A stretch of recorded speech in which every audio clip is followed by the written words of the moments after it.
494.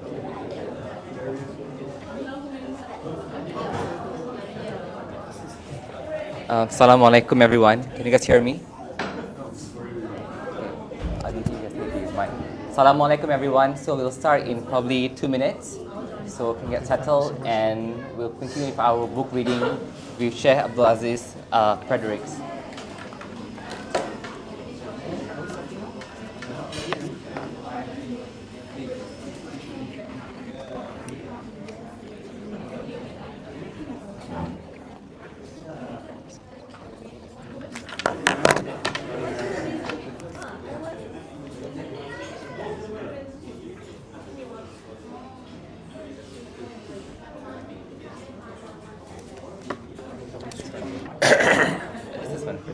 Yeah, for the check. Check one, check one, check one. Check. Check one. This one's not on.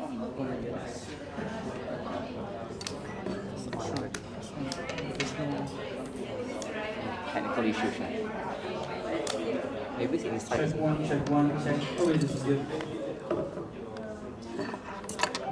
Test one, test. Check, check, check, retest. That's not so good. Test.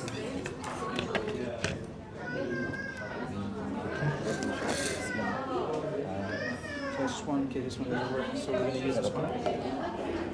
Q&A later, I guess.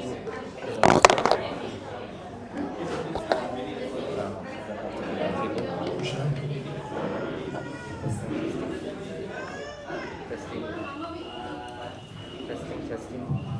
Bismillah. Assalamualaikum warahmatullahi wabarakatuh. So welcome to our book reading or monthly class with ShaykhAbdul Aziz Fredericks. We usually have Abdul Al-Haddad, but today Shaykh is graceful enough to assist in book reading as well as commentary on our Master Muhammad, peace and blessings be upon him. So we'll start at page 194 where we left off in our last class. We will have Q&A session towards the end of our class today. So over to you, Shaykh. Bismillah. Okay, Bismillah ar-Rahman ar-Rahim. Alhamdulillahi Rabbil Alameen. Wassalatu wassalamu ala Rasulullah. Wa ala alihi subhanaka la ilma lana illa ma 'allamtana innaka antal alimul hakim. Assalamu alaikum. It's not quite sure what you're expecting. I'm not quite sure what I'm expecting. But I know that you're not going to get what Zayn was expecting. Zayn told me that you're reading a book. I got the copy yesterday, and usually you cover 10 pages on average. I'm going to try my best to cover 10 lines, if that's okay with you. But hopefully we might learn something in those 10 lines. And my intention is hopefully that we can learn from each other. So I know you said there's a question and answer at the end of this, but I'm more than happy to be diverted off topic, not off topic, but to go and explore things that come up within those 10 lines, or perhaps 10 words, I'm not quite sure. I was staying with somebody in Shah who studied with me in Indonesia, and he said, try and get at least the title of the chapter finished. Inshallah, so he knows me. Okay, so apparently this section of the book is, in fact I'm going to start reading part of the book just to prove that I can do it. It says, he, sallallahu alayhi wa sallam, would also laugh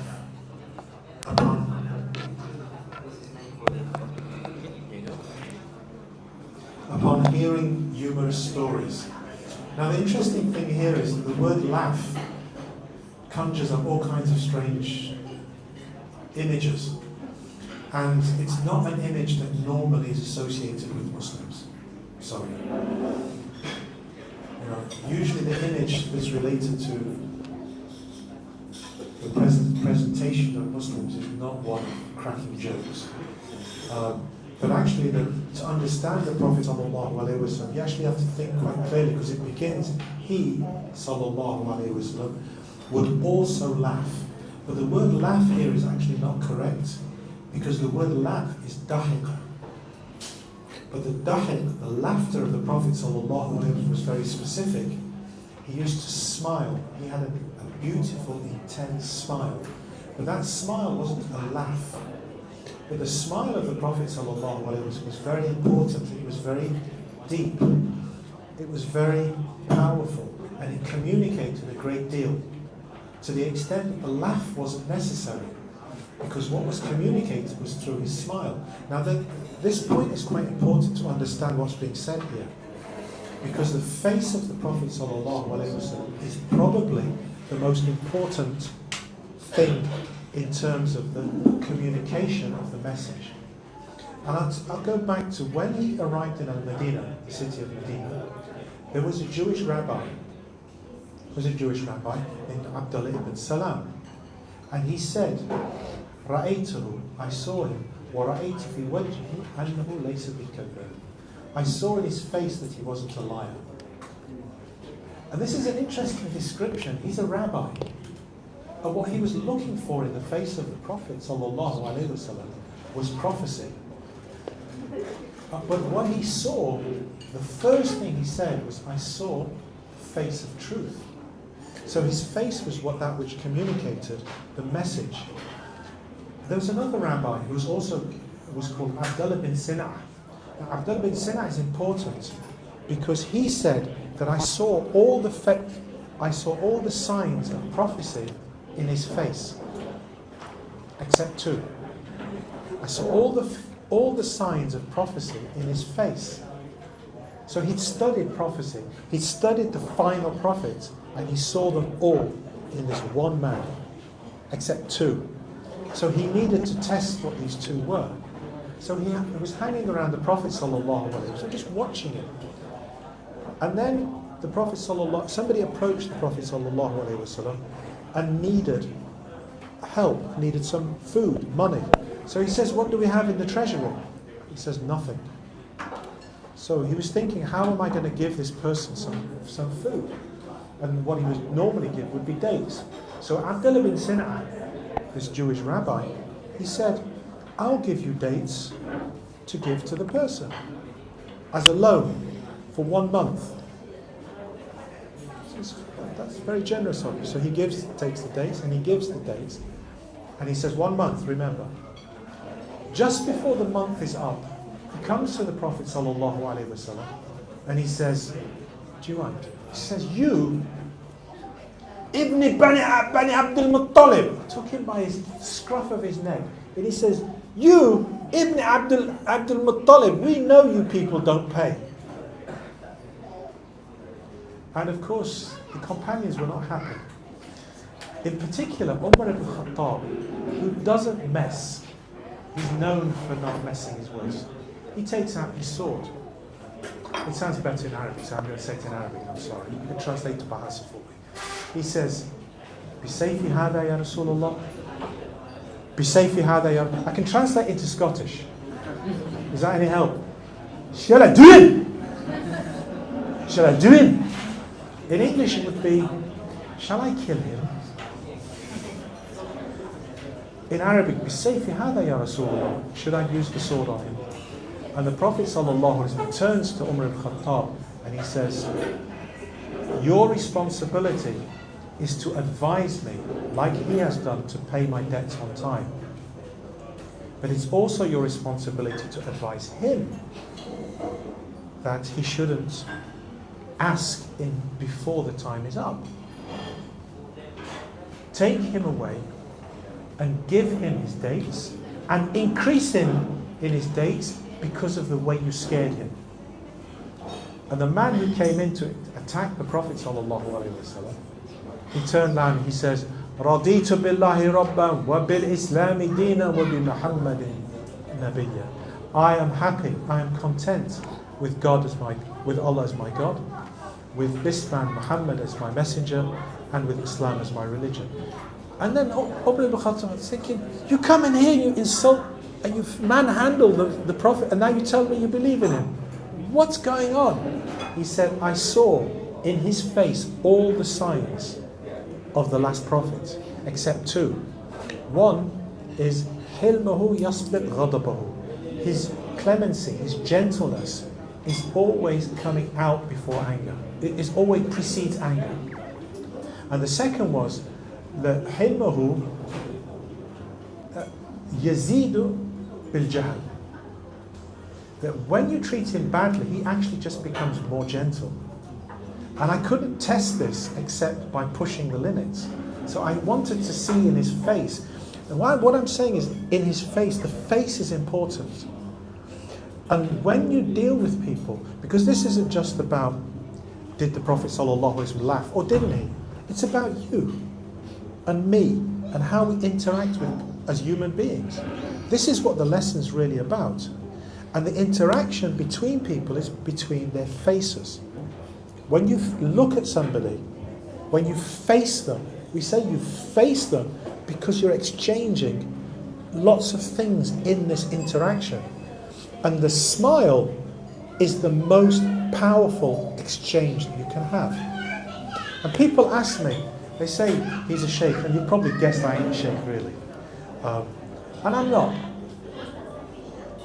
I don't know why people even call me a sheikh, and I don't even know why people invite me to talk about stuff like this. But they do. Actually, strange. But I do know that people have become Muslim in my company. And there are quite a lot of them. But I can tell you not one of them that I know of became Muslim through a lecture. Some have become Muslim in the lecture. And I'll give you an example of the last trip I made here. I was on the podium doing all this sheikh stuff and clever stuff. So I'm up there talking about stuff. And it was kind of my field, because my real field is working with children with difficulties. So it was about like trauma, and it's kind of that kind of interface between. So I'm doing all this stuff that sheikhs are supposed to do. And this girl walks in and she's really miserable. You just look at her, she's just like really miserable. And I'm thinking, everyone seems so happy apart from her. So when the talk was finished and they take some photos and stuff, I'm busy now. I went to see her. I said, you all right? Everything okay? How are you? What's your name? And she's looking at me. What are you talking to me for? She didn't quite say that, but I think she almost said that. But you're not supposed to talk to me. I says, well, I just came over to see you because you just looked a little bit kind of sad. And I just wanted to check you were all right. And she was like baffled. You could see on her face like, oh. And then she relaxed and she says, and when she wasn't even looking at me during the talk, she says, you know, you mentioned Confucius. Oh yeah, I did mention Confucius. But you're Muslim. I said, yeah. But why did you talk about Confucius then? I said, well, he spoke the truth, didn't he? And I'm supposed to speak the truth, that's what I'm supposed to do. And he spoke the truth, so I thought it was good to say something he said. He says, yeah, but aren't you like Muslim, aren't you supposed to? And then we ended up talking about religion and Confucius in particular, and Buddhism and Islam. And we just had a nice talk. I had another appointment apparently, and all these people, come on here, the driver's here. And she had a boyfriend. Her boyfriend says, you got to go now. And she just turned and was like, no, I'm busy. And I said, yeah, I'm busy, do you mind? And alhamdulillah, we got talking, and I knew something was happening inside. And she said to me at the end of it, can I see you tomorrow? I said, of course you can. I don't know where I'm going to be, but I can find out. Where am I tomorrow? And I gave her the address, and she says, good, I'd like to see you tomorrow. Next day she comes in, she walks into this gathering I'm in, and she walks, I get up, how are you? She says, yeah, I just wanted to take Shahada. So she became Muslim. And I know it had nothing to do with my lecture. It's the interaction between human beings that counts. And in my experience, when you face somebody, when your face is looking at somebody and you communicate more, and like I said, it's about my job is not a sheikh. I'm not, as you've probably worked out, I'm not really a sheikh. My job is I teach kids who have difficulties. And I know that if you look at a child in the face and you speak nicely to them, no matter how difficult their trauma has been, on most, and I worked with some of the most violent children, that they were just short of being in prison, so they come to me. And many of these kids would turn around because the way you speak to them, the way you look at them, and the way you smile at them. So this is really more than just, what's this chapter about? Did the Prophet ﷺ laugh or not? It's not about that, it's about how he communicated. So the first thing is that he communicated through his smile, which is translated as a laugh. Well, actually he didn't, because he never showed his back teeth when he laughed. So he'd smile with this huge smile, but never show the back teeth. So what this means is it was a very broad smile, and it communicated like it was a laugh, but there was no loud sounds through it. So this is what's meant. He would also laugh. That's how he used to laugh. But what's more important, what the chapter's about, is when. So it says he would also laugh upon hearing humorous stories. I've almost completed a line, so I'm doing all right. So here, he would also laugh upon hearing humorous stories. Actually, there are very clear lessons about when he laughed. There was one person, his name was Jarir ibn Abdullah al-Bajali. And he said, and this is really very important about what it means by he used to laugh or he used to smile. قال ما حجبني رسول الله صلى الله عليه وسلم. He never, حجبني, if you translate literally, he would not put a hijab down. He would not put a barrier down. What it means here was he would always pay attention to me. He would always notice me. قال ما حجبني رسول الله صلى الله عليه وسلم منذ أسلمت ولا رآني إلا تبسم وجه في وجهي. And he would never see me, or he would, whenever he saw me, he would always smile in my face. So this is the thing that he remembers about the Prophet ﷺ. He would always smile in my face whenever he saw me. And on one occasion, he came and he says, Ya Rasulullah, I can't ride a horse. The fact that he smiled meant that he could ask that question. And people, if ever they do say he's a sheikh, they usually say, I've got all kinds of nasty names people call me. Alhamdulillah. Sheikh of this, sheikh of that, sheikh of the gays, sheikh of the weirdos, sheikh of the hippies was another title I had. Sheikh of the druggies. And all of these titles I keep with honour. The sheikh of the hippies was the best one. And that led into the sheikh of the... Because there was a class I had like this, but it was like a serious class, not so serious. And all these people are kind of... And this girl phoned and said, can I come to the sheikh's class? And he says, no, it's for men only. And I kind of heard this conversation. I says, yeah, let her come. I said, what are we going to do? She's not even Muslim. What are we going to do? So she came. She walked across the group. She dropped a packet of cannabis. And I'm like teaching, and the messenger of Allah said, and I just pick this cannabis and put it in my pocket. I just carry on the class. And all of the cannabis smokers in the class, and there weren't that many of them, they just, did he just pick up a packet of cannabis? This isn't going live, is it? It's all right. But she became Muslim. But I know the communication that was because she could come to the class and she could feel comfortable. And the reason why I got these names for all of these, what other people use it as insults, and I take them with pride, was because if somebody was struggling with their sexuality and they wanted to talk about it, normally they can't talk to somebody who won't even look them in the face.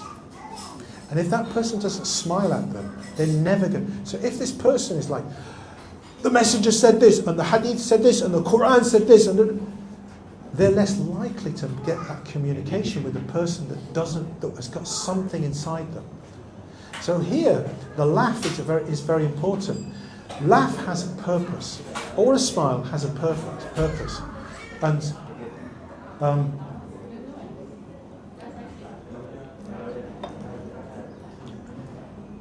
I would say that one of the first things, if I was ever to do a course, a real proper course, I would have a chapter, the first section would be on smiling.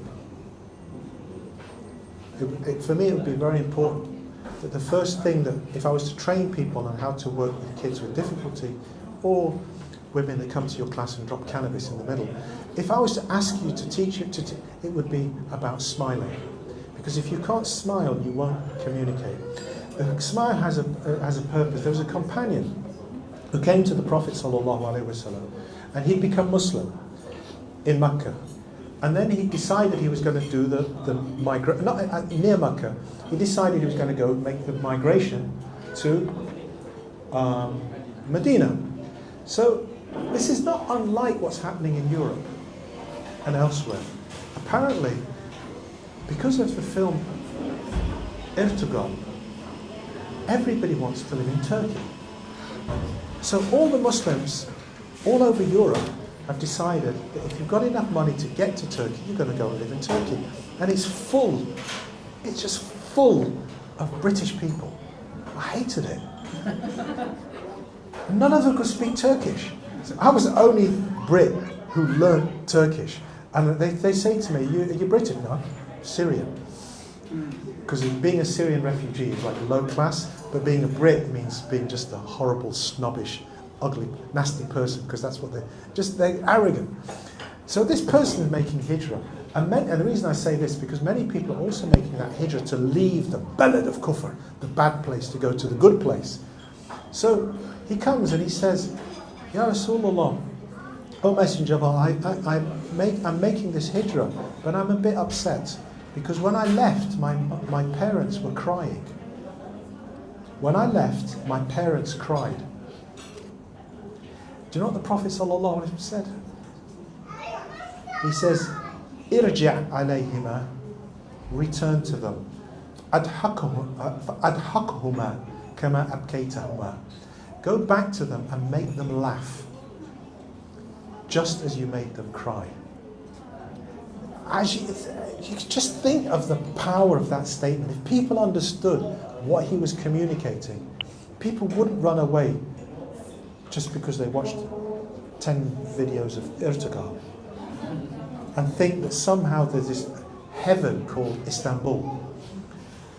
They would leave. People have literally left their families and their countries and their schools. They've taken their kids out of school because Ertugrul will save them. Usman Ghazi is the place. He saved the whole world. He can save my kids. And of course, I had loads of work to do, because I went out there and all these crazy kids were coming to me to learn to read and write, because their parents have just taken them out of everything they know to take them into this new world. But the answer to this question, go back and laugh. Go back and make your parents laugh. That was the Prophet ﷺ, and that's the message. When he said he would also laugh, his laugh had a purpose. And here, it was to bring joy to people. When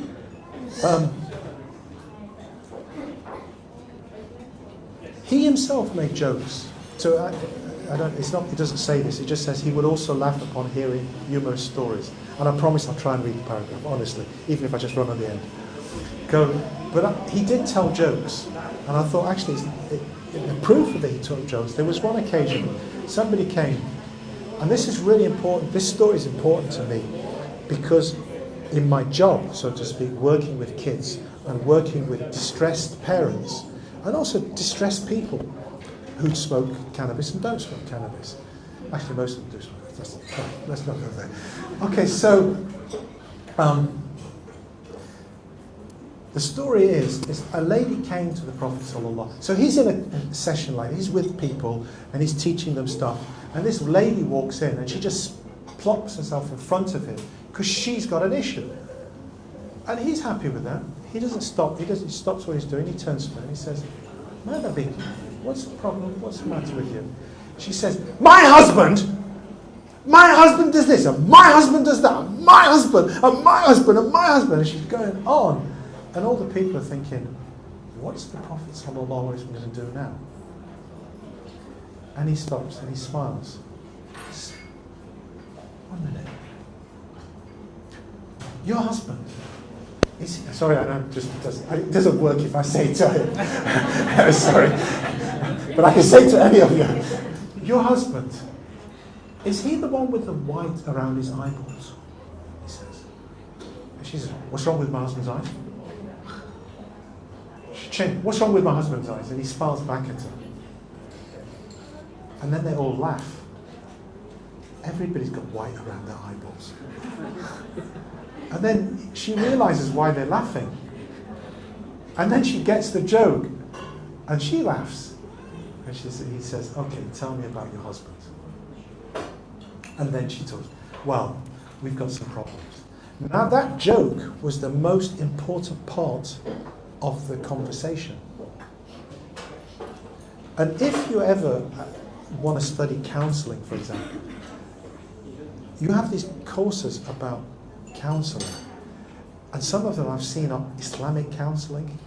And actually, I don't know if it's anything about called Islamic counselling. It's about smiling and making the person feel comfortable. And the Prophet ﷺ made that joke to break the tension of the situation. So the lesson you should learn about is when you're communicating with somebody, if you really want to be prophetic, you want to follow the way of the Prophet Muhammad ﷺ, it would be to find the thing that is going to make that person feel comfortable, which is why I've learned that. And I could see that lady wasn't comfortable. And I don't care whether she's Muslim or whether she's going to become Muslim. It's not about her becoming Muslim. I didn't get down because I wanted to convert to Islam. I wanted her to be comfortable. And I wasn't happy that she's come to see me, so to speak, and she's not comfortable. That feeling is the most important, and your smile communicates that. And your joke, so it says he used to laugh upon hearing humorous stories. The laughter is really important because it has a purpose. And the difference between what's being said here and just generally is that the purpose behind laughter and the purpose behind making people laugh is important. I've got two other jokes that he told. Have we got time? I mean, it's not relevant to the topic, sorry. But anyway, there was one occasion, an old lady came to the Prophet ﷺ, and she was just really sad and just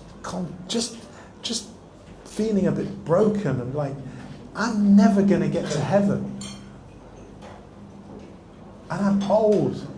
And it's too late to change my life.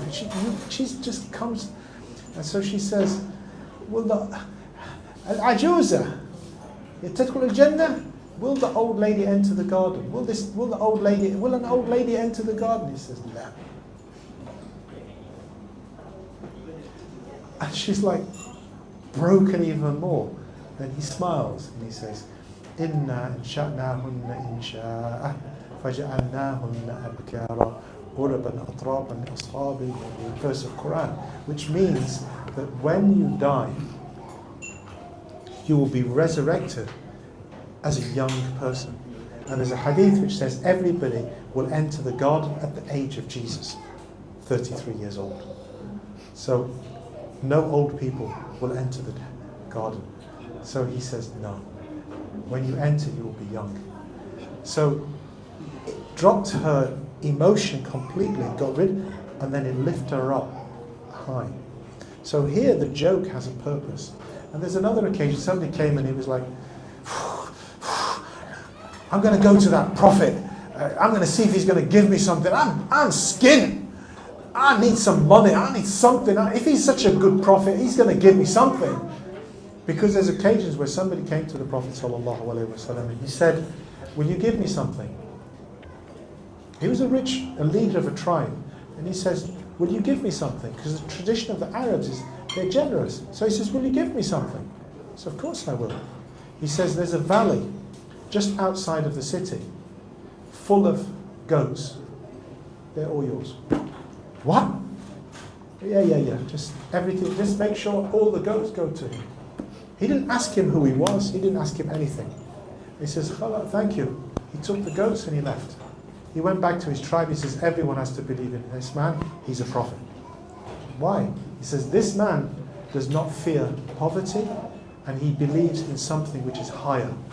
And whatever it is, we're all going to go back and we're all going to become Muslim. So the whole tribe became Muslim. So this man did the same thing. So, give me something. And he says, okay, I will give you Ibn al-Naqa. If you know in Arabic, Ibn al-Naqa means the son of a she-camel. Ibn al-Naqa, I'll give you a she-camel. He's thinking, you're going to give me a she-camel? I thought you were a prophet. And he gets up and he's angry and And then the Prophet ﷺ laughs. And he says, every camel is the son or a daughter of a she-camel. Because he thought he meant, I'm going to give you a baby camel. And then he said, because he knew that he was measuring up. So he says, Ibn al-Naqa, I'll give you Ibn al-Naqa, son of a sheep. And then he laughed. You're going to give me a camel, which is what I wanted. But on top of that, you knew what I wanted, and you knew what the... So here, there's a purpose to the jokes. If it doesn't have a purpose, it's dangerous. The Prophet also said, إِنَّ الرَّجُلْ يَتَكَلَّمْ بِالْكَلِمَةِ يَضْحِكَ بِهَا جُلَسَاءَهُ وَيَحْوِي بِهَا مِنْ أَبْعَدْ مِنَ الثَّرَايَا. What he says is there are people, there's a man, he says, and he makes jokes to entertain all of the people around him. But the words that he uses will take him further than the Pleiades, the furthest star. What this means is it takes him furthest from the mercy of God. So it's not quite a curse, but it's a really strong, harsh advice that you should not make jokes in such a way that it's going to distance you from His mercy. Now, how can it distance you from His mercy? What kind of jokes could these be?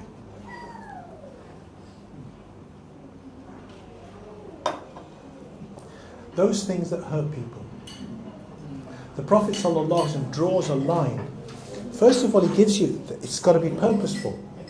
And then he draws a line to say, actually, there are certain things which are going to take you away from Islam. They're going to take you away from the prophetic way. And that's why sometimes people quote this hadith that too much laughter kills the heart. Apparently it's a correct hadith. However, they've misunderstood what it means. It means that they laugh without purpose, and they don't understand the reality of this world. They don't understand the reality of relationships. And as a result of this, it will kill the heart. It will kill your emotions, because what you do is you try to say things simply to entertain. Simply to entertain. And I don't say things to entertain, I just say things because I'm crazy. And you probably guessed that anyway, so I don't really need to show off and do anything to say clever stuff or stupid stuff. It's just me. But there are people who make jokes in their talks. And I remember one scholar, so supposedly scholar, very good entertainer, and he was teaching a hadith. And people say, you spoke with this guy, and he's a learned scholar. He is learned, but I don't want to speak ever again with him, because I don't believe he has good manners. He was talking, he gave this hadith.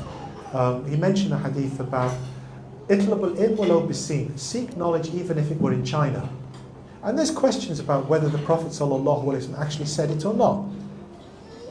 Me personally, in my research, it is a hadith, except there is a weakness in the chain. So I don't use the hadith. He says, but let me tell you, it's fabricated. So the Shaykh has given his opinion. His opinion is different to mine. It's fabricated. But do you think the Prophet actually knew where China was? And everybody laughed. And he thought it was, yeah, in those days they didn't have Google Maps or something, he said like that, and everybody laughed more. And I was listening to this, and I just thought, that's disgusting. How can people laugh when he's mocking the Prophet ﷺ? If he was mocking anybody else, it would be wrong. But here, you can, and people say, you do like comedy, and I do like comedy, but there's a point where people mock to the level of hurting people's feelings. Or they make generalizations about people where it's not fair. And as a result, they're creating a stereotype or perpetuating a stereotype which is actually damaging to other people. For example, during the Brexit vote in the UK, which is probably the most disastrous vote that we've had actually we've had 15 disastrous votes since then. But anyway, a lot of the commentary was about Polish people. A lot of the comedy was about Polish people. And I say that because it had a knock-on effect on the politics. It wasn't funny. And if you were Polish, it would make you feel very insecure. Likewise, when I lived in Scotland for 20 years, and there were lots of jokes about the English. And as you can probably hear, I don't have a Scottish accent. I'm not Scottish. Those jokes, nasty jokes about the English, were used to get people to become more Scottish. It had a political end. It wasn't funny. It wasn't funny. So here, this hadith about laughter is, so you should make people laugh, and it's important you make people laugh. Imam Malik was asked, what do you think, what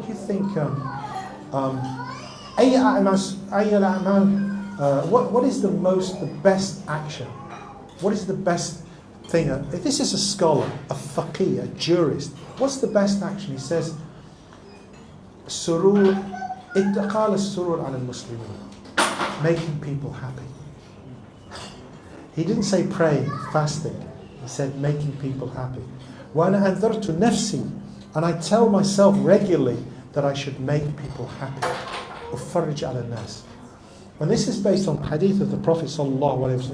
And the hadith is really beautiful because people know the first part and some people know the second part, but they don't know it's actually all one narration.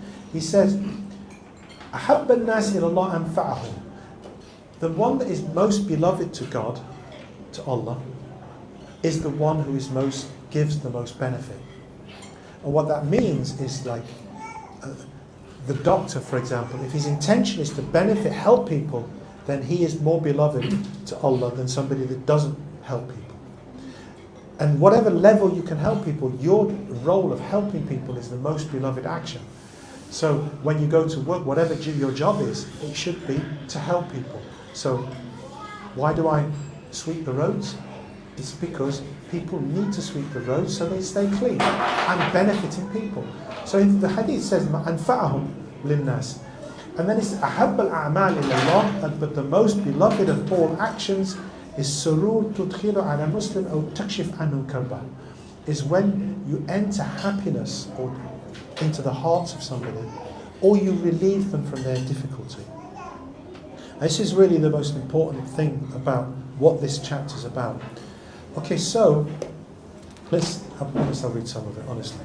Alright. I read nearly one.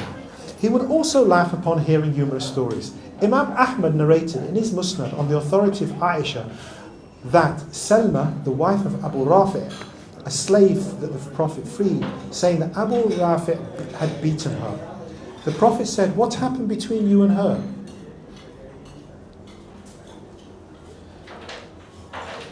Is that enough? Okay, you want me to read more? Sure. All right. I just want to tell some more stories. Sorry. All right, I'll do what I'm told.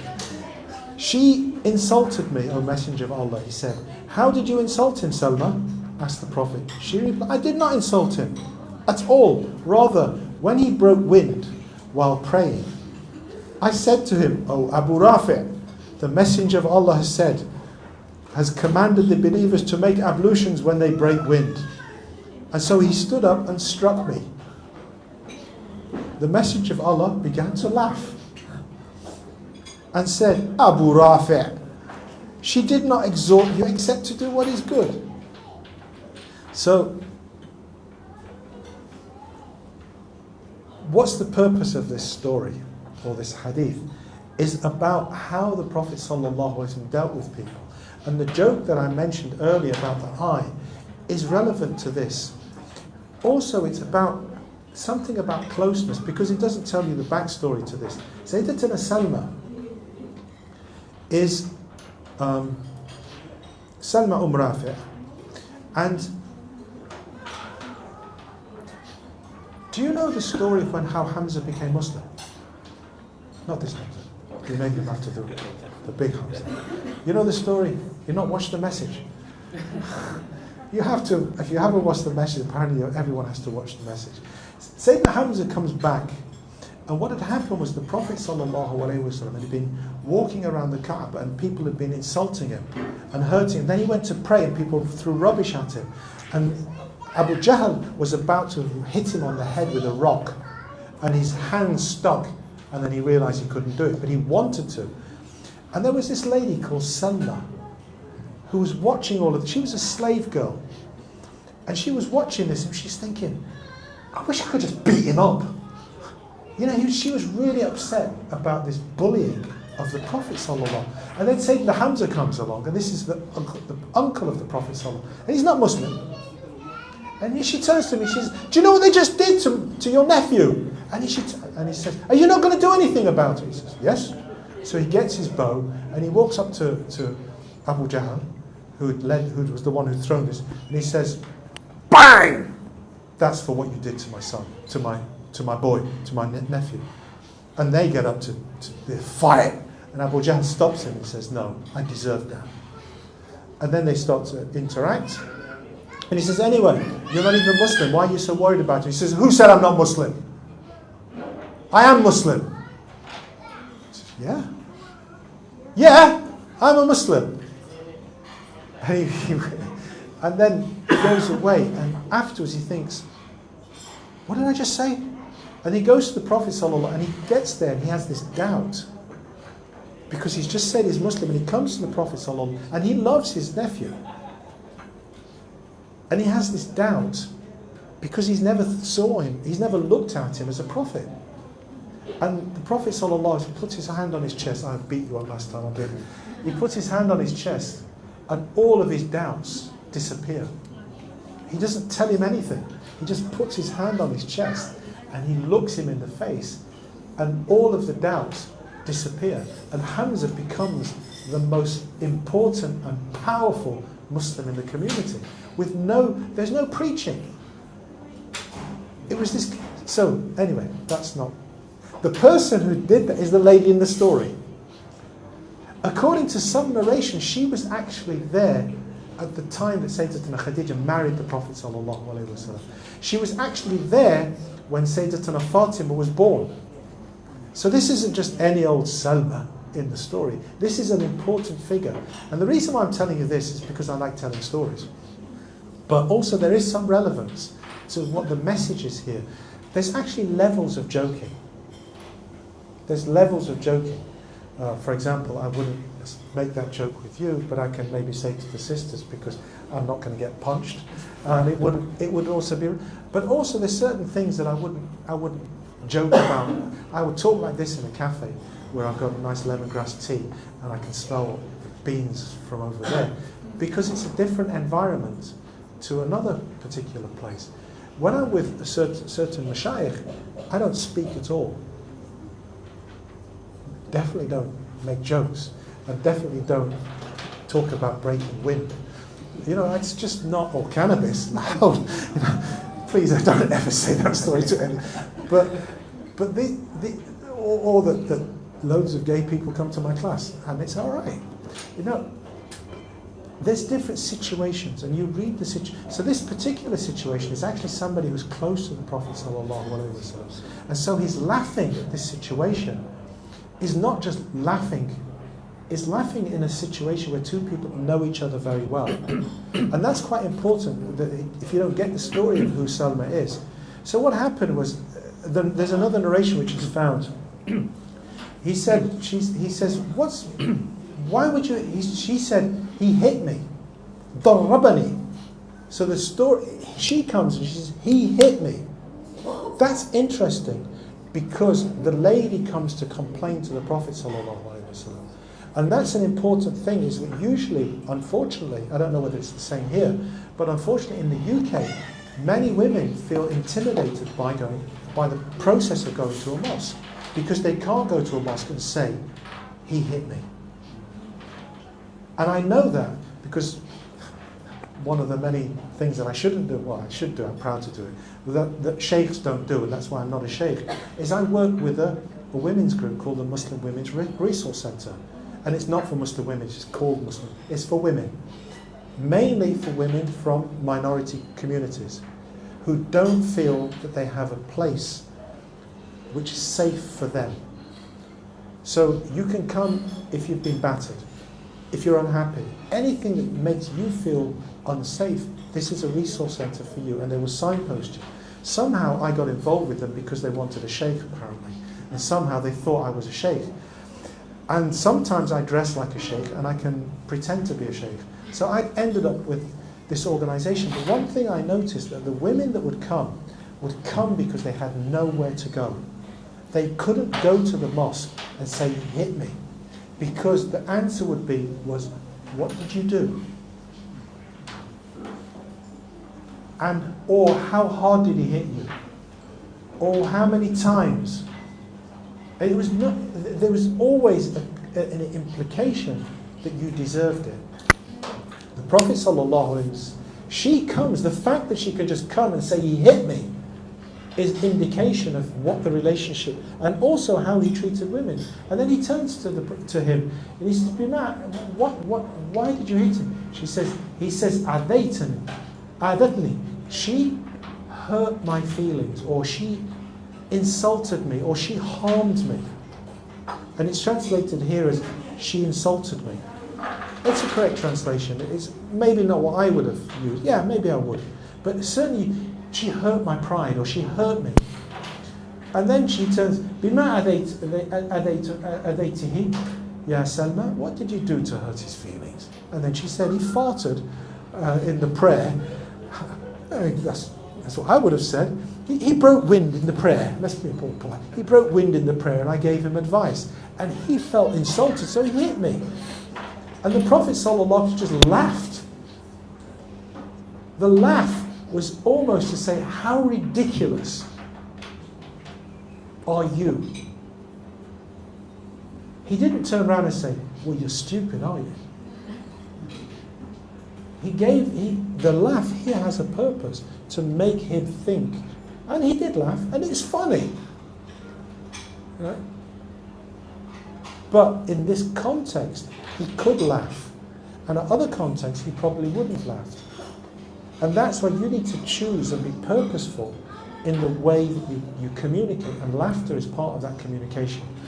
The Messenger of Allah began to laugh and said, "Oh Abu Rafi', she did not exhort you except to what is good." And then came the punchline, so to speak, was to the point.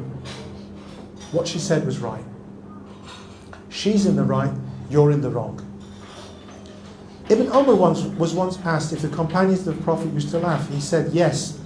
And the faith in their hearts was like the mountains.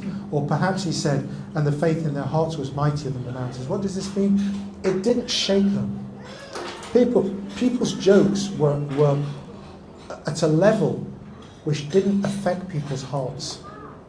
You know, they were firm. You can joke, and joking meant people were happy.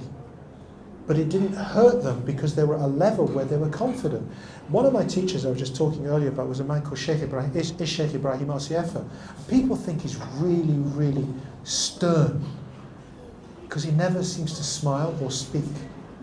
He's like really quiet, and then he has to speak, and he gets up and he stands up. And this thunder comes out. Boom! He's like, wow, what a hit. And then he's finished his speech, and he sits down. And he's silent again. It's like kind of scary. But when he booms his boom, it's like really powerful. Not just the delivery, but the words that and his vast knowledge is unbelievable. And I can understand why people find him scary. I find him scary. But then when he's with me and it's just the two of us, or there's 2 or 3 sheikhs, he chats, he jokes, and it's a completely different level, because nothing that he says can be taken out of context, because the people that he's with are at a level where their faith and everything. So if he puts himself down, it's not going to be considered. Most guys, they like to talk about polygamy when they're in private. I don't know if it's the same here in Malaysia, but in England, everybody, you get a guys meeting, guys go for coffee and pizza. At some point, they will talk about football, and at some point, they will talk about a second wife. Yes. And not one of them would ever take a second wife. Happens here as well. Happens here. I just wanted to, I thought I made a statement about men. Maybe Malaysian men are different. But in my experience, and one of the ladies says, you need to be careful of the quiet ones, because they're the ones. And they look at me as if, Why are you accusing me of wanting that? Okay, just leave it. But this thing about, to joke about things like that is not funny. Especially not when women could feel insecure about such matters. And men don't understand the impact of those kind of jokes, even when they're amongst themselves. Because sometimes the men will go back and say, do you know what so-and-so said? He'd take a wife as long as she was 16. Or they'll make the kind of jokes that he thinks and what he's really saying, or why is he saying it only to make his own wife insecure? But he's not saying, I said it, but he was there. So the jokes that are being made. Now if Al-Habib Hassan, for example, he made a joke. I was in Singapore, and he said, no, Abdul Aziz isn't going next week, he's getting married. There's 3 weddings on Saturday, and he has to come to them, so we may as well find him a wife. Okay. Now, in this context between the two of us, it's not a rude joke, and it's not like those other guys. If I were to marry, I wouldn't be taking a second wife, because I don't have a wife. So it's not a joke that would be wrong. And also, even if I did have a wife, he knows that I would never take a second wife against her wishes. So he's leveled his joke, so to speak, in a different tone, because the faith of the two of us in each other and in our own, who we are. I'm confident in who I am. He's confident. So that doesn't, whereas those other jokes are really between people who are not happy in their marriages, and that's why they make stupid jokes about a subject which rather make jokes about the football, make jokes about the World Cup rather than polygamy. And that's what is meant by this, that their faith was like mountains. And then he continues, and actually I'm going to try and finish this section. As for the laughter not permitted by the sacred law, it is that which results from mocking people and finding fault with them, or that which entails disrespect to the religion of the Muslims, or that which is excessive. Because excessive laughter kills the spiritual heart by means of the heedlessness that it leads to. So if you're joking all the time, for long periods, so you come to a comedy club for 4 hours just to kill the time, then it's excessive. Going to a comedy club or going to listen to, watching YouTube is fine. As long as it's not excessive, as long as it's not mocking, as long as it's not finding fault. There's not that many good comedians by this standard. Because excessive life, which kills the heart and also kills the physical heart by weakening it through excessive palpitations. Imam al-Ghazali said that excessive laughter and worldly joy is a deadly poison which runs in the veins and instills fear and sadness in the heart. Bukhari and Ibn Majah narrated on the authority of Abu Hurairah that the Prophet said, do not laugh excessively, for excessive laughter kills the heart. There are many other hadith that affirm the prohibition of excessive laughter. And the next chapter is his kindness to children. And it's appropriate that the two lead on one to the other, because I was just talking in the last class I had, is actually I don't really like talking to big people. I'm actually more comfortable with kids, and that's why I spent all of my life teaching kids rather than teaching adults, and just somehow I end up being invited to places like this. And the only reason I came is because I remember you do have good coffee. Except it's 8 o'clock at night and I'm already jet lagged, so I'll do with lemongrass tea. Anyway, that's the section. That's almost a page. All right, you happy? All right. I'm proud of myself. I'm going to go back and say. So the reason why it leads into the next is perhaps one of the reasons why I'm here. My ex-wife, she used to say, yeah, I have 2 children. Idris, who is 4, and his father, who is 50 plus 4. No, yeah, 50 plus 4. Because she just used to say, I just married a big kid. And maybe that's why it didn't work. But anyway, the thing is that this laughter, this concept now should be taken into the next chapter. Inshallah, a real Shaykh will come and teach this. It will be Shaykh Abdul Rahman.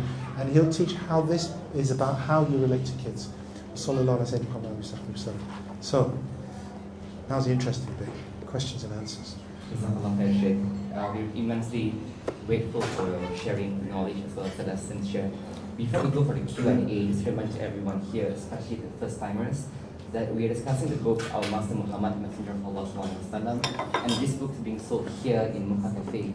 So you can buy and read it at your own time, whereas when we're here on a monthly basis, once every month, we are expected to learn some stories and lessons that are not necessarily written here in the book itself, right? So I think we have time for a few questions, so we open the floor to whoever wants to ask questions. Questions?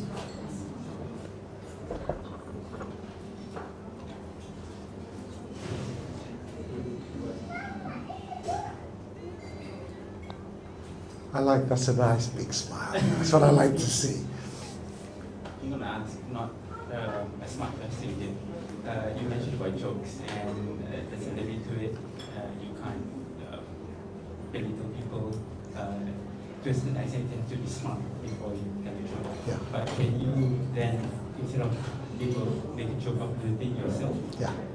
That's fine. As long as the belittling of yourself, for example, if I really was a sheikh and I made jokes about myself, then in effect what was happening, I'm making jokes about a sheikh, and therefore I'm demeaning the knowledge that I have. And there are I have been serious, I promise. There are times when I'm serious. Not often. Once was in, I think it was when you were living in Glasgow. Yeah, it was about 8 years ago I was serious. And what had happened was that a couple wanted to get married. I mean, they were already a couple. But she wanted to make it halal, so to speak. It was interesting, she became Muslim and then decided, I want this to be an honourable relationship. And he said, oh, okay, what does that mean? He says, well, there's this thing called nikah in Islam, and I think that's what I want. Can I go to the mosque, and not the mosque, this Islamic, new to Islam class, which there's this guy called ShaykhAbdul Aziz. Can't I go and ask him about this? So she came, and I said, yeah, of course you can. We'll do it like this. And then we talked a little bit, and I realised she has nobody in her family. She has no family there, that she's from overseas. And so what I did, I says the next week will be a class on marriage, and it will be taught by ShaykhAbdul Aziz. And I put the title there, Marriage Talk by ShaykhAbdul Aziz. And I says, please take note of who is speaking. It is ShaykhAbdul Aziz. And I wore a turban and a thobe, and I came in with a stick. And everyone's thinking, what's happening today? And I gave the talk, and I says, you're probably wondering why I'm dressed slightly different today. And they've said, yeah. And I said, the reason why is because so-and-so is getting married. And I am representing her in this marriage. And I just want to tell you that if anybody questions this marriage, that her guardian, I want everybody to know that her guardian was ShaykhAbdul Aziz Ahmed bin Ibrahim bin Kalamuddin al-Rifa'i. And he represented her at the wedding. And then I gave the wedding, and I gave the wedding in Arabic and English. And I said that I represent this girl, I gave her name, and I said, and I'm marrying you on her behalf to her.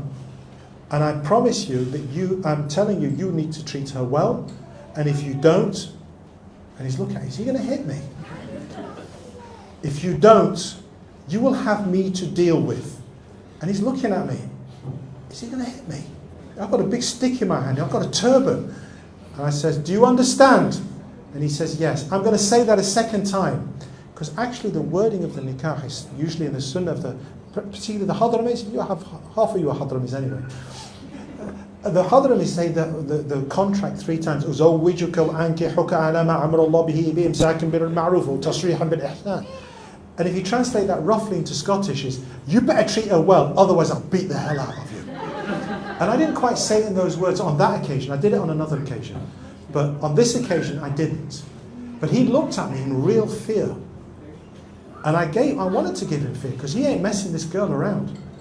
And what happened is a few months later, she said, I'm going to take you to Abdul Aziz. And he just backed down. Whatever he did, he backed down. He says, okay, I'm sorry. She did it a second time. She did it a third time. And eventually, she actually brought him to me. And the two of them were shouting and screaming. They came at like 2 o'clock in the morning. They get me out of bed. And I'm just, all right, what do you want now? But I promised I would look after her. She's got nobody. And they start shouting and screaming at each other. And I'm just, yeah, okay. And then he starts shouting at me. And then she starts shouting at me. I'm thinking, I don't really know what to do here. And I just says, look, let's just calm down. Let's make dua.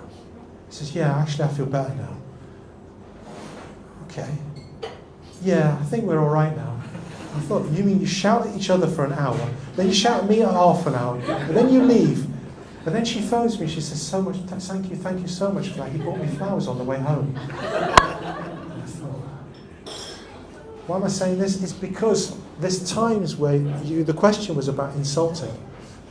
Now me, I don't have status, and I'm who I am. And so I'm not, when I'm mocking myself, I'm just mocking who I really am, and that's okay. But if I were to mock under the status of the shaykh, then it might not be. So there are certain circumstances where mocking yourself is not right. So another example, which are maybe more realistic, is if you make fun of yourself in business, for example. If you were to turn around and say, he says I make good coffee, but you know what I do? I mix it with chicory. You don't know what I really use. Now that's not a good joke. All right? You might be making fun of yourself, but you're making me doubt whether I'm ever going to come back to this place, because the only reason I accepted the invitation was because I remember the coffee you made last time, 3 years ago. It was good. There's another coffee shop. I need to find that as well. There's 2 places I need coffee, this one and another one. Maybe I'll get to that in a minute. So mocking yourself, it depends. But generally speaking, it's okay. Especially in a family relationship. To make yourself the joke in the house actually makes it easier for you to have authority in the house. Why? Because if you don't, I very rarely get angry, and I very rarely tell people what to do. But if I did, usually they're almost on the verge of a nervous breakdown. You have that power. That's wrong. I mean, my daughter, once she was screaming, maybe into the next chapter, about the kind.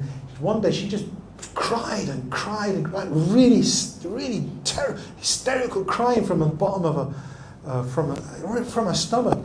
And her mum and her brother came running down.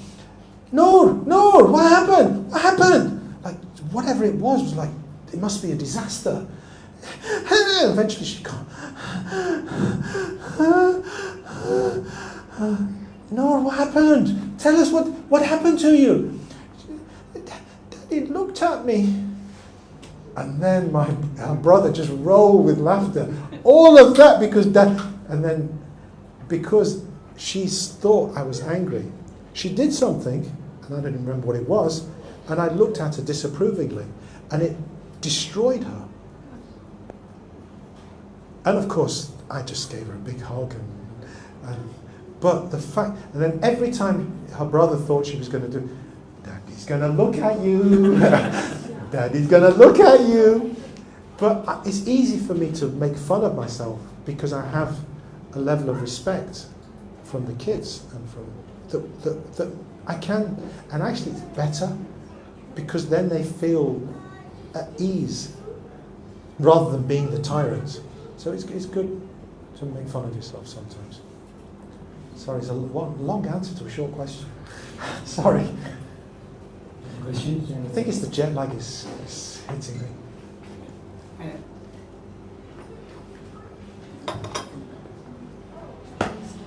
Waalaikumsalam. Assalamualaikum. Waalaikumsalam. My name is Isa. Isa. Isam or Isa? Isa. Isa. At a time with like generation with devices, Mhm. let's say you're like in your house, Mhm. just chilling, and your friends telling you some jokes, and then you start strolling through them and start laughing, and then you start like wasting time, you're going through them, and like you don't stop. How old are you? Is that How old are you? 11? All right. This is not an 11-year-old question. You know, at 11, you should laugh, and you should have fun, and you should. When I was 11, I was still watching cartoons. In fact, when I was 51, I was still watching cartoons. In fact, every time I'm with my son, we only watch cartoons. That's what you should be doing. And you should keep watching cartoons until you're my age, okay? Because it'll make you happy. What was your question again? Is there a limit of how much you can laugh by yourself?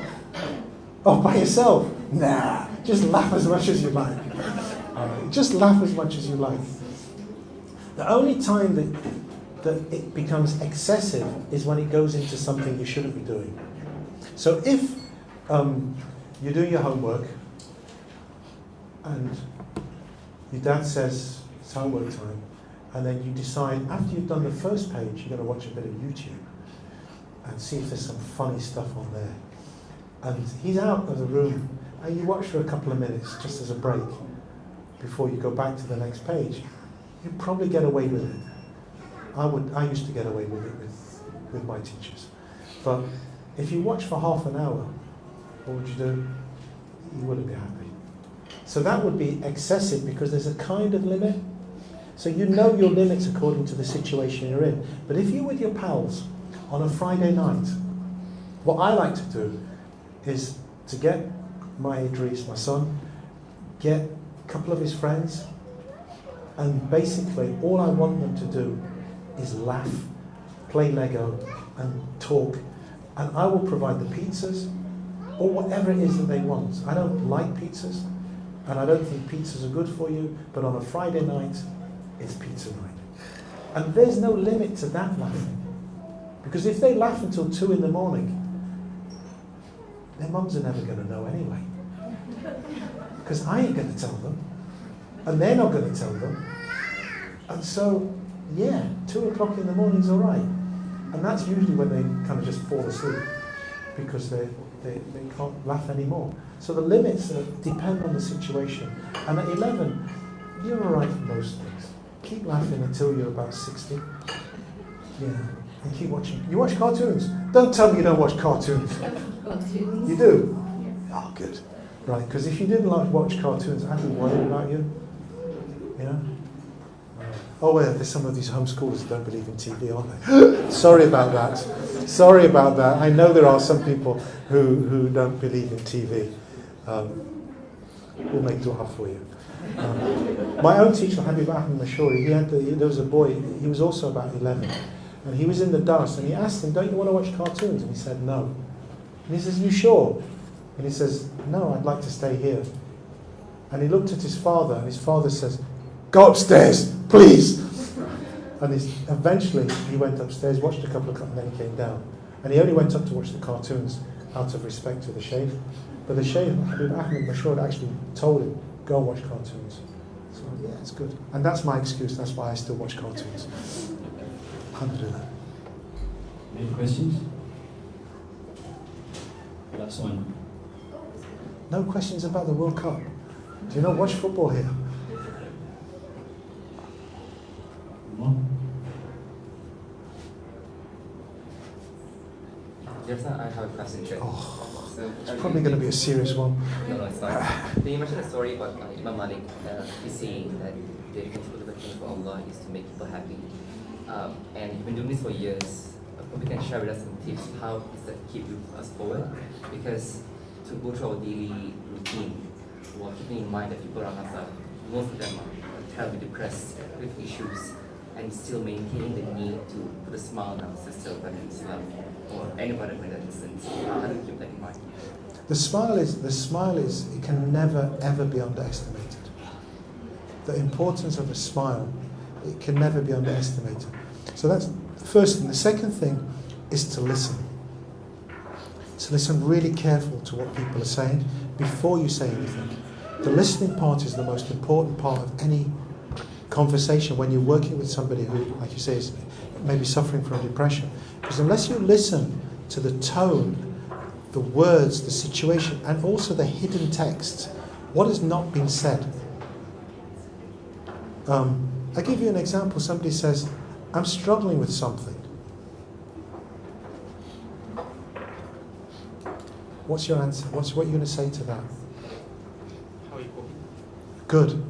Not what are you struggling with. Okay? Because the hidden text is there's something there that they don't want to talk about at this moment. How are you coping is a good question. Is there anything I can do to help you? Is another good point. But to listen is the first thing. What was the tone?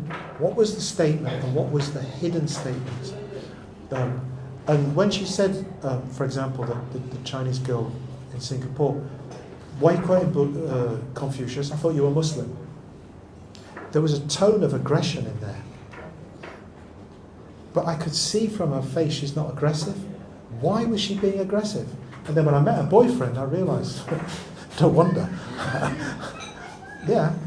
And she was aggressive towards Islam because she thought it wasn't compatible with where she was coming from. And later I could see, once I saw her husband, they did get married. When I saw this person, her boyfriend, I could see that what was making her feel aggressive was that she was feeling undermined. And when she heard Confucius, Confucius is hers. So she wanted to connect with what is it that's going on here. So there's a lot of things that was said in that. So the listening is the important part, especially when you're talking with people who are unhappy. So cracking jokes with people who are depressed may not always be the right thing, because it's the listening is the most important. And then making safe jokes. There's a guy that was, I don't know, I just seem to be, people seem to come to him. One guy says, you need to meet so-and-so. I'm thinking, I don't want to meet anybody. And this guy says he's got some problems. And I don't know what his problems are, but and then it's quite clear. He said, I have problems with relationships. What he means is, I'm having problems with women. But he doesn't say that. He says, I'm having problems with relationships. And we talk, he talks and I listen. And I says, well, you come to the wrong guy. Because, whatever when it comes to women, I'm the last person you should be asking. I messed up everything. And then he looks at me, is he serious?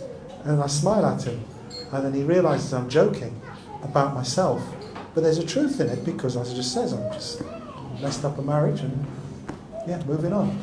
And so then he starts to open up. But if I'd made a joke right at the beginning about women, it probably would have pushed him further away. So now he started to talk about what his relationship problems were. But the hidden subtext to that was actually he's got a problem with porn. But he didn't say that. So here the jokes, if I were to joke about it, I'd need to be very careful. And then there was no need for jokes after that. I broke the ice by making fun of myself. And also making him know that I'm human and I'm not a sheikh. And you can talk to me. If you've got a problem, just tell me. I'm not going to make a judgment, because if I'm going to judge anyone, it's going to be me, because I screwed up more than you have. And so that's how you deal with somebody who's suffering. So smile and listen. And then see where it goes. Inshallah. We have one more question, Chair. Assalamualaikum. Wa alaikum salam. My name is Saiful Amir. Saiful Amir. Yes. Allah, My friends call me Put. That's what they call you? Put Amir. Put. I'm going to call you Put, because Saiful Amir is a really heavy name. The sword of the prince. Not The sword of the prince. Oh, sword of the prince, what is your question? Please tell. The smiling prince. Sword of the smiling Allah. Go ahead, Put. It's not really much of a question, but it's just that, is it me, or because I'm a singer? So whenever I perform, my songs are about smiling. Excellent. We need to hear I that. want to take people back to the first historic event on earth, Allah. the door to love. Allah. Are you going to bring it to some now? Yeah. Please. Imagine Adam and Eve were separated, right? I don't tell me the story, just sing the song, man. You see, I sing songs. Just to prove it. Okay. Somebody please translate. You don't need to try, just bring it. It comes from your heart, I know it. Apa diingatkan pada masa yang lalu, coba kau lihat, terima mataku terungkap berilaku, hanyalah untukmu, tiada yang lain lagi. Pada senyummu, pada tawamu kasih, ada kebahagiaanku. Warna hidup ini andai wajahmu, tapi semua kembali. Kabarkan oh angin, hidupku tiada berarti. Well done, mashallah. Superb. Yeah, when I'm singing that song, I'm expecting people in the audience to smile back to me. But When you smile like that, nobody can not fail to smile. But there are some people who cannot. Yeah, they can't smile. Especially during this event, the best khidmah you could do to your sheikh who's speaking is smile back all the time when he's talking about smiling. Because that is the historic event, the first one. Because we know all love originated in heaven, but then they were banished. They were separated, wait 40 plus years without each other. The only two humans on earth were separated until they met again. Jabal Rahmah. Allah. What do you think is the first thing that they do? What do you think? Definitely explosion of emotion, could be smiling while crying. Go back to that door. Don't forget about that door. Excellent. Excellent. Alhamdulillah, you made my day. You know, I was so tired coming here. You know, I've been teaching since 5:30 this morning. You know, and I don't know how I ended up doing it. Like one after another. You made my day. Jazakumullah. Thank you. Terima kasih. Thank you very much. Allah is blessed with artists today and this time around. We pray that Allah will bless our shaykh with good health, with strength, with wisdom, in on your work. Jazakallah khair for coming to share today. Would you like to direct us? Inshallah, ask Allah to make real, you know, the one word that really matters, love. Allah puts love, tranquility, peace in everybody's heart. So the people are at peace with themselves and happy with themselves. And that love and that peace and that tranquility emanates from your heart to everybody around you. This is what my prayer is for you, and that He descends this mercy and this peace on us as a community, as a group, and He protects this city, this country, through whatever difficulties are ahead of them in the future, and inshallah the whole nation. Sallallahu alaihi wasallam. Last but not least, just a reminder, Piecemeal is a non-profit organization. You can support Piecemeal by donation, by purchasing books here as well as the food that being served in the restaurant. Thank you for coming, and we'll see you again next night, inshallah. Assalamu alaikum. Thank you for your question. Jazakallah.